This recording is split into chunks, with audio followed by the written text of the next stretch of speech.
Hello everyone, welcome back to this session. So இப்போ இந்த செஷனில் நம்ம பார்க்க போகிறது summary of the poem to his coy mistress தாங்க. இதுக்கு முன்னாடி வீடியோவில் வந்து லைன் பை லைன் எக்ஸ்பிளனேஷன் பார்த்தாச்சு, ஆத்தர் இன்ட்ரோவும் பார்த்தாச்சு, ஃபிகர்ஸ் ஆஃப் ஸ்பீச்சும் பார்த்தாச்சு இல்லைங்களா? Okay. The poem is spoken by a male lover to his female beloved as an attempt to convince her to sleep with him. The speaker argues that the lady's shyness and hesitance would be acceptable if the two had word enough and time. But because they are finite human beings, he thinks they should take advantage of their sensual embodiment while it lasts. Okay. அவர் என்ன பண்ணுறாரு அப்படின்னா, இந்த போயமோட speaker வந்து ஒரு மேல் லவருங்க. ஓகேங்களா? அவர் என்ன பேசுகிறாரு அப்படின்னா, அந்த ஃபீமேல் பிலவ்டு கிட்ட அவளை கன்வின்ஸ் பண்ணுறாரு. நம்ம ரெண்டு பேரும் வந்துட்டு we will have a sexual relationship one another அப்படின்னு சொல்லிட்டு கூப்பிட்றாருங்க. அவர் என்ன ஆர்கியூ பண்ணுறாருன்னா, அந்த லேடியோட சைனஸ், அவளோட ஹெசிஸ்டன்ஸ் எல்லாமே அக்செப்டபிள், ஏற்றுக்கிறது தான். பட் அது ரெண்டுக்குமே நம்மளுக்கு இனஃப் டைமும் இல்லை, ஸ்பேஸும் இல்லை அப்படின்னு சொல்லிட்டு சொல்கிறாரு.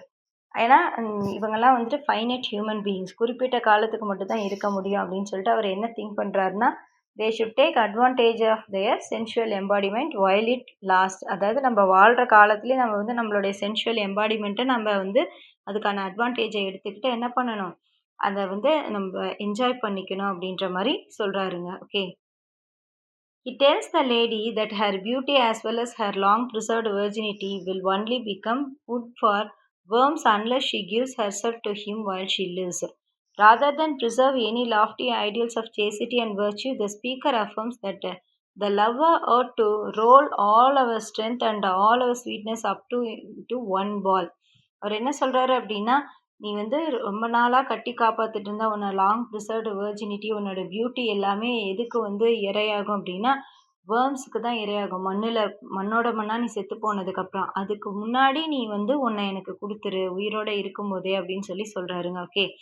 ஸோ உன்னுடைய அந்த லாஃப்டியான ஐடியல்ஸான சேசிட்டி வேர்ச்சியூஸை நீ ப்ரிசர்வ் பண்ணுறதை காட்டிலும் இந்த ஸ்பீக்கர் என்ன அஃபர்ம் பண்ணுறாரு, the lovers ought to roll. அதாவது அந்த லவ்வர்ஸ் ரெண்டு பேரும் பார்த்திங்கன்னா அவங்க ஸ்ட்ரென்த்தையெல்லாம் ஒன்று கூட்டி அவங்களுடைய அந்த ஸ்வீட்னஸை எல்லாம் திரட்டி ஒரு மொமெண்ட்டில் ஒரு பால் மாதிரி ஒரு ஒரு மொமெண்ட்டுக்கு அவங்க ரெண்டு பேரும் வந்துடணும் அப்படின்னு சொல்லிட்டு சொல்கிறாரு. ஓகே. உன்னுடைய அந்த சேசிட்டி வர்ச்சுவெல்லாம் ப்ரிசர்வ் பண்ணுறதெல்லாம் லாஃப்டியான ஐடியல்ஸ் தான், நான் இல்லைன்னு சொல்லலை. ஆனாலும் அதையெல்லாம் தள்ளி வச்சுட்டு நம்ம ரெண்டு பேரும் ஒரே நம்மளுடைய ஸ்ட்ரென்த்தையெல்லாம் கூட்டி ஒரு கட்டத்தில் நம்மளுடைய ஸ்வீட்னஸ் எல்லாம் திரட்டி ஒரு பால் மாதிரி ஒரே மொமெண்ட்டில் ரெண்டு பேரும் ஒன்றா சேரணுன்றாரு. ஓகேங்களா? ஹீ இஸ் அலூடிங்னா இன்டைரக்ட் மீனிங்கில் பேசுகிறாருங்க. ஓகேங்களா? To their physical bodies coming together in the act of love making. அதாவது இந்த இடத்துல இந்த அப் டு ஒன் பால் அப்படிங்கிறது இன்டைரக்டாக அவர் எதை பற்றி சொல்கிறாரு அப்படின்னா, அவங்க ஃபிசிக்கல் பாடிஸ் வந்து இந்த லவ் மேக்கிங்கில் க்ளோஷராக டுகெதராக இருக்கிறத பற்றி தாங்க சொல்லியிருக்காரு. Next, Marvell wrote this poem in classical tradition of a Latin love elegy in which the speaker praises his mistress or lover through the motif of a carpe diem or seize the day. Okay, so இந்த to his coy mistress வந்து Marvell வந்து பார்த்தீங்க அப்படின்னா classical tradition of Latin love elegy அந்த பேசிக்ஸில் எழுதியிருக்காருங்க. அதில் வந்து அந்த ஸ்பீக்கர் வந்து அவருடைய மிஸ்ட்ரஸை வந்து அவரோட லவ்வரை வந்து எப்படி ப்ரைஸ் பண்ணுறாரு அப்படின்னு பார்த்தீங்கன்னா, the motif of carpe diem அப்படின்னா என்ன அர்த்தம்னா சீஸ் த டே. ஓகே. இந்த டேவை வந்து என்ன பண்ணணுமா, டோன்ட் வேஸ்ட் டைம் அப்படிங்கிறது தான் இதுக்கு மீனிங்க. சரிங்களா? காலத்தை வந்து நீ என்ன பண்ணாத, வேஸ்ட் பண்ணாத அப்படின்ற மாதிரி சொல்கிறாராம். அதுவே தான் இங்கே ஆண்ட்ரூவும் வந்து என்ன பண்ணுறாரு, தன்னுடைய லவ்வருக்கு சொல்கிறாரு. The poem also reflects the tradition of the erotic blazon in which a poet constructs elaborate images of his lover's beauty by carving her body into parts. அதே மாதிரி பார்த்தீங்க அப்படின்னா இந்த போயம் வந்து எதை ரிஃப்ளெக்ட் பண்ணுதுன்னா, ட்ரெடிஷன் ஆஃப் எராட்டிக் பிளாசன். எராட்டிக் அப்படின்னா இந்த இடத்துல வந்து பார்த்தீங்க அப்படின்னா செக்ஷுவல் காசிங் செக்ஷுவல் எக்ஸைட்மெண்ட், அதுதான் எராட்டிக் அப்படின்னு சொல்கிறது. பிளாசன் அப்படின்னா டிஸ்பிளே விவிடி, ரொம்ப கிளியராக அந்த செக்ஷுவல் எக்ஸைட்மெண்ட்டை பற்றி என்ன பண்ணியிருக்காரு, நம்மளுக்கு வந்து சொல்லியிருக்காரு. ஓகேங்களா? In which the poet constructs elaborate images, அதாவது தன்னுடைய அந்த லவ்வரோடைய அந்த பாடியை பார்த்தீங்க அப்படின்னா கார்விங் ஹேர் பாடி, ஒவ்வொரு பகுதியும் அப்படி செதுக்கி அதை வர்ணிக்கிறாரு. உன்னுடைய கண்ணு, உன்னுடைய நெத்தியெல்லாம் வர்ணிக்க எனக்கு 1000 வருஷம் பத்தாது. உன்னோட பிரஸ்ட்ட வந்து வர்ணிக்க 2000 வருஷம் பத்தாது. மீதி உன்னோட உடம்புல இருக்க பார்ட் எல்லாம் வர்ணிக்க எனக்கு 30,000 வருஷம் பத்தாது அப்படின்ற மாரி சொல்லிட்டே வர்றாரு இல்லைங்களா? Its verse form consists of rhymed couplets in iambic tetrameter proceeding as AA, BB, CC and so forth. இந்த verse form பார்த்தீங்கன்னா, இந்த போயம்ல வந்து ரைம்டு கப்லெட்ஸ் இயாம்பிக் டெட்ராமீட்டர்ல எழுதியிருக்காருங்க. எப்படின்னா, proceeding with the rhyming scheme of AA, BB, CC, okay, and so forth அப்படியே போயிட்டே இருக்கும். The speaker begins by constructing a thorough and elaborate conceit of many things he could do to honor the lady properly if the two lovers indeed had enough time. இந்த speaker எப்படி begin பண்ணுறாருன்னா constructing a thorough and elaborate concept அப்படின்னா concentrate பண்ணுறது ஓகேங்களா, அதாவது aspects elaborate ஆஸ்பெக்டில் நிறைய விஷயத்த சொல்கிறாரு. Okay, he could do honour, அதாவது அந்த பொண்ணை வந்து லேடியை ப்ராப்பராக ஹானர் பண்ணுறாரு. அவங்க 2 பேரும் அந்த லவ்வர்ஸும் வந்து இண்டீடு இனஃப் டைம் இருந்தால் நீ பண்ணுறதெல்லாம் பரவாயில்ல அப்படின்ற மாதிரி சொல்லி he posed impossible stretches of time during which the two might play games of courtship. அவர் அதே மாதிரி என்ன போஸ்ட் பண்ணுறாருன்னா அந்த இம்பாசிபிள் ஸ்ட்ரெச்சஸ் நம்ம 2 பேரும் அந்த கேம் ஆஃப் கோர்ட்ஷிப் பண்ணும்போது காலம் வந்து பார்த்தீங்க அப்படின்னா ஸ்ட்ரெச் ஆகிட்டே போகாது. இருக்க காலம் வந்து என்ன ஆகும், குறைஞ்சிக்கிட்டே தான் வரும். நம்ம கோர்ட்ஷிப்காக காலம் வந்து என்ன ஆகாது, அதோடைய அந்த டைமை வந்து அதாவது ஐ மீன் அந்த சேரிட் விங்ஸ் இருக்குல்ல அதை எலாபரேட் பண்ணாதுன்னா காலம் எக்ஸ்பெண்ட் ஆகாதுன்னு அர்த்தம். ஓகேங்களா, டைம் வந்து ஸ்ட்ரெச் ஆகாது. He claims he could love her from 10 years before the biblical flood narrated in the book of Genesis, while the lady could refuse his advances up until the conversation of the Jews, which refers to the day of Christian judgment prophesied for the end of times in the New Testament's book of Revelations. அதாவது அவர் என்ன சொல்கிறாருன்னா அந்த biblical flood book of ஜெனிசஸில் narrate பண்ணுறதுக்கு 10 வருஷத்துக்கு முன்னாடியே நான் உன்னை லவ் பண்ண ஆரம்பிச்சிட்டேன் அப்படின்னு சொல்லிட்டு அந்த லேடி வந்து என்ன பண்ணுறா, அவளை வேணான்னு சொல்லி ரெஃப்யூஸ் பண்ணிகிட்டே இருக்கா.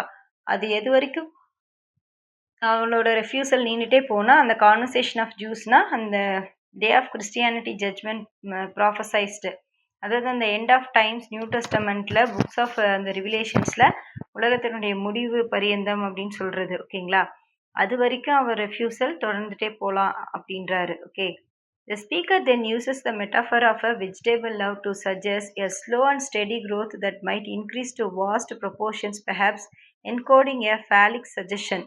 ஸோ அவர் என்ன சொல்கிறாரு, அந்த வெஜிடேபிள் லவ் மாதிரிங்கிறத எப்படி சஜஸ்ட் பண்ணுறாருன்னா ஸ்லோவாக ஸ்டெடியாக க்ரோத் ஆகிறது எப்பயுமே எப்படி இருக்கும், might increase to vast proportions, பெரிய அளவில் அது வந்து இன்க்ரீஸ் ஆகும்.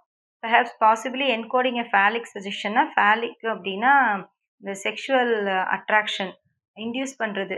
ஓகேங்களா, செக்ஷுவல் சென்ஸை வந்து இன்டியூஸ் பண்ணுறது தான் ஃபேலிக் அப்படின்னு சொல்கிறதுங்க. This would allow him to prize his lady's features, eyes, foreheads, breast and heart in increments of hundreds and even thousands of years, which he says that the lady clearly deserves due to her superior stature. அவர் அந்த poet வந்து என்ன பண்ணுறாரு, அந்த speaker வந்துட்டு he's praises all his lady's features, அந்த பொண்ணுடைய ice, நெத்தி, பிரெஸ்ட்லேருந்து heart வரைக்கும் என்ன பண்ணுறாருன்னா இன்க்ரிமெண்ட் ஆஃப் இயர்ஸ், அப்படியே வருஷத்தை வந்து இன்க்ரீஸ் பண்ணிக்கிட்டே போகிறாரு, ஹண்ட்ரட்ஸில் தௌசண்ட்ஸில். ஏன்னா அந்த பொண்ணு அந்த அளவுக்கு வந்து அந்த லேடி வந்து clearly she has been deserves due to her superior stature. Okay, அந்த பொண்ணோடைய அந்த சுப்பீரியர் ஸ்ட்ரக்சர் வந்து பார்த்தீங்க அப்படின்னா அவளுடைய அந்த அழகை வந்து அந்த அளவுக்கு வர்ணிக்கிற அளவுக்கு ஒர்த்துன்னு சொல்கிறாருங்க. He assures that lady that he would never value at her a lower rate than she deserves, at least in an ideal world where time is unlimited. அவர் என்ன சொல்கிறாருன்னா அஷூரன்ஸ் கொடுக்குறாரு, அந்த லேடியை வந்து நான் எப்பயுமே குறைச்சி என்ன பண்ண மாட்டேன், எடை போடவே மாட்டேன், அவள் வந்து டிசர்விங். ஓகேவா, at least in an ideal world, ஒரு ஐடியல் வேர்ல்டில் எங்கே டைம் வந்து அன்லிமிட்டடாக இருக்கோ அந்த இடத்துல வந்து இருக்கிறதுக்கு அவளுக்கு எல்லா தகுதியும் இருக்குது. அந்த அளவுக்கு அவள் ரொம்ப வந்து அழகு, அவளுடைய அந்த சேசிட்டி எல்லாமே பெரிய விஷயம்தான் அப்படின்றாரு. Marvel praises the lady's beauty by complimenting her individual features using a device called erotic blazon. So அந்த எராட்டிக் பிளேசனுங்கிறது ஒரு டிவைஸ்ன்னு சொல்கிறாங்கங்க. அதாவது எராட்டிக் பிளேசன்னு நான் சொன்னேன் இல்லையா, causing sexual excitement display விவிட்லி. Okay, அந்த செக்ஷுவல் எக்ஸைட்மெண்ட்டை அப்படியே ரொம்ப டீப்பாக கிளியராக வந்து விரிவாக சொல்கிறது. ஓகேங்களா? Then which also evokes the influential techniques of 15th and 16th century Petrarchan love poetry. Marvel வந்து அந்த லேடியோட பியூட்டியை வந்து காம்ப்ளிமெண்ட் பண்ணுறாரு, இண்டிவிஜுவல் ஃபீச்சர்ஸை தனித்தனியாக அப்படிங்கும்போது அதுக்கு அந்த எராட்டிக் பிளாஸ்ன்ற டிவைஸை யூஸ் பண்ணியிருக்காராம். அது இன்னும் எதை வந்து எவாக் பண்ணுதுன்னா influential techniques which was used in 15th and 16th century in Petrarchan love poetry. பெட்ரார்க்குடைய அந்த சானட்ஸில் யூஸ் பண்ணப்பட்டது. ஓகே, இந்த டெக்னிக்கு. Petrarchan poetry is based upon rarefying and distancing the female beloved, making her into an unattainable object.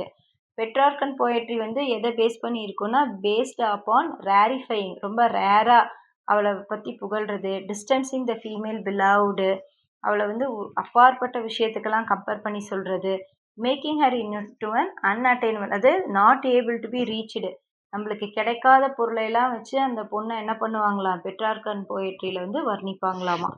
In this poem, though the speaker only uses these devices to suggest that distancing himself from his lover is mildness, because they do not have the limitless time necessary for the speaker to praise the lady sufficiently.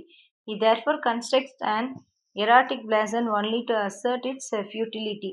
இந்த poem வந்து பார்த்திங்கன்னா அந்த speaker வந்து என்ன device use பண்ணியிருக்காருன்னா uses these devices, அந்த erotic பிளாஸ்ன்ற டிவைசஸ்லாம் எதுக்கு யூஸ் பண்ணியிருக்காருன்னா to suggest that the distance himself from his lover is mildless. ஓகேங்களா?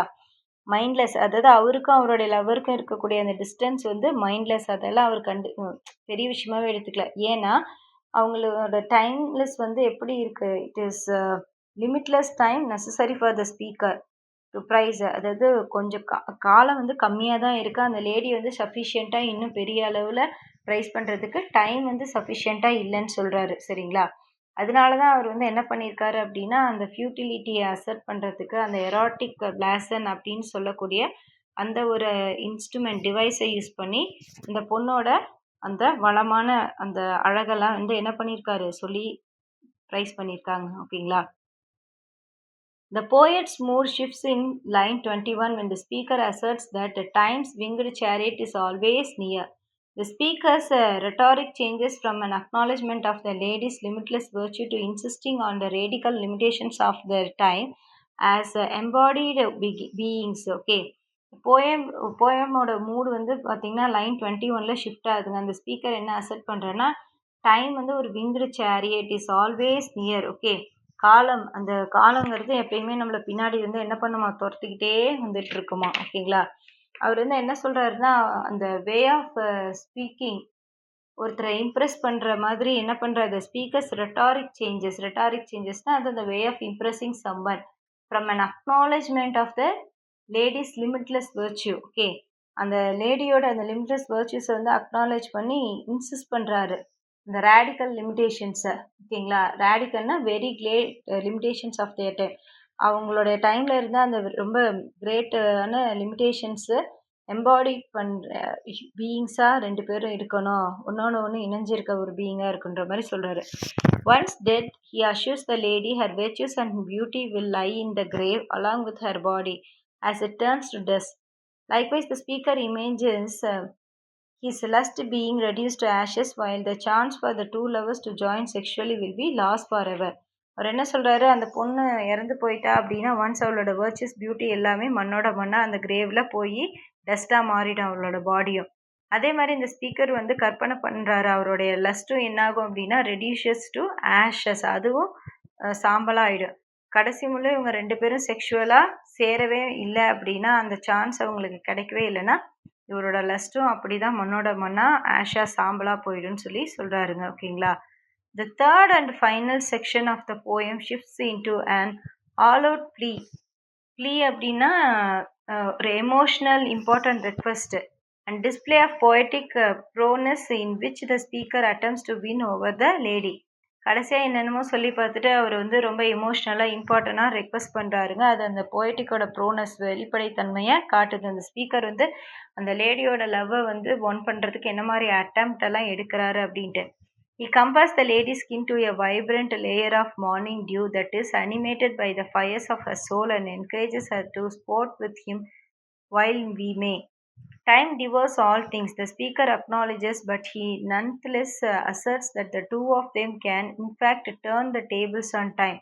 They can become amorous birds of prey that actively consume the time they have through passionate lovemaking.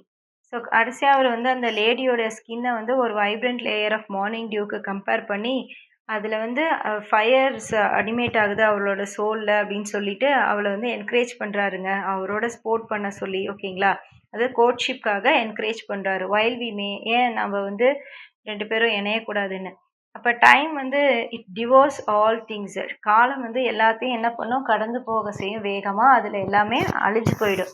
இப்போ அந்த speaker என்ன acknowledge பண்ணுறாருன்னா, nonetheless asserts, அதாவது வேற எதுவும் இல்லைங்க, அவங்க 2 பேரும் என்ன பண்ணணும் அப்படின்னா, the two of them can in fact turn the tables on time. அவங்க அவங்களுக்குரிய அந்த காலத்தை கரெக்டாக பயன்படுத்திக்கணும், அவங்க 2 பேரும் மிங்கிள் ஆகணும், கிளப் ஆகணும் அப்படின்னு நினைக்கிறாரு. அது அவங்க 2 பேரும் அந்த வைல்டு பேர்ட்ஸ் மாதிரி ஆக்டிவாக கன்சியூம் பண்ணி அந்த டைமை வந்துட்டு they have to throw passionate love making. 2 பேரும் வந்து ஆழ்ந்த அந்த லவ் மேக்கிங்கில் ஈடுபடணும் அப்படிங்கிறது தான் இவருடைய தாட் அப்படின்னு சொல்லி முடிக்கிறாருங்க. ஓகே, ஸோ இதோட இந்த போயம் வந்து முடியுதுங்க. நான் சொன்ன அந்த போயட்டிக் லைன்ஸில் யூஸ் பண்ணியிருக்க அந்த லிட்ரரி டிவைசஸ், இந்த போயம்க்கான லைன் பை லைன் எக்ஸ்ப்ளனேஷன் எல்லாமே உங்களுக்கு நல்லா புரியும் நான் நம்புகிறேன். ஓகேங்களா, தேங்க்யூ. இதோட இந்த செஷன் முடியுது. ஓகேவா. Future Vision Study Center, 2nd floor, AVK Maruti Plaza, opposite Hotel Lakshmi Prakash, SKS Hospital Road, New Bus Stand, Salem 4. For contact 90420 30163 and web address www.futurevision.ias.com.